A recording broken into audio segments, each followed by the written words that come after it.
E io personalmente affido all'Italia la mia e la vostra... Il rosario e l'invocazione al cuore di Maria da parte di Matteo Salvini dal palco milanese di Piazza Duomo hanno suscitato sdegno nel mondo cattolico e non solo.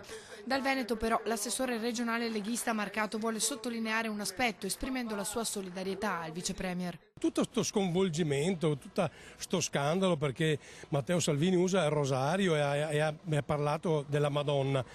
Ma insomma voglio dire, ricordiamoci, per 50 anni qui ha governato un partito che si chiamava Democrazia Cristiana.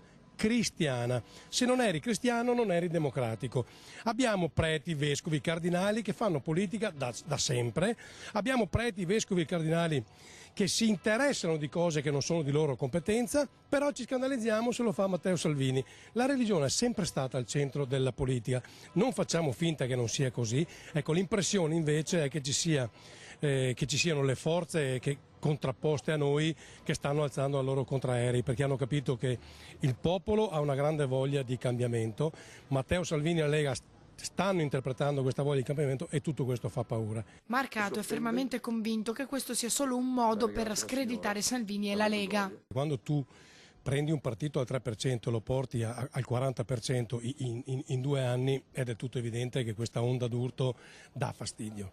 Ed è del tutto evidente che tu vai a scardinare delle certezze che fino ad oggi hanno governato questo paese. Ecco, ricordiamo poi che questo è un paese assolutamente riottoso a qualsiasi tipo di riforma o di cambiamento. Noi siamo il paese del Gattopardo, cioè che cambi tutto perché in realtà non cambi nulla. Una forza dirompente rivoluzionaria come la nostra è chiaro che dà fastidio, ma più ci attaccano e noi più siamo felici e più siamo convinti delle nostre azioni.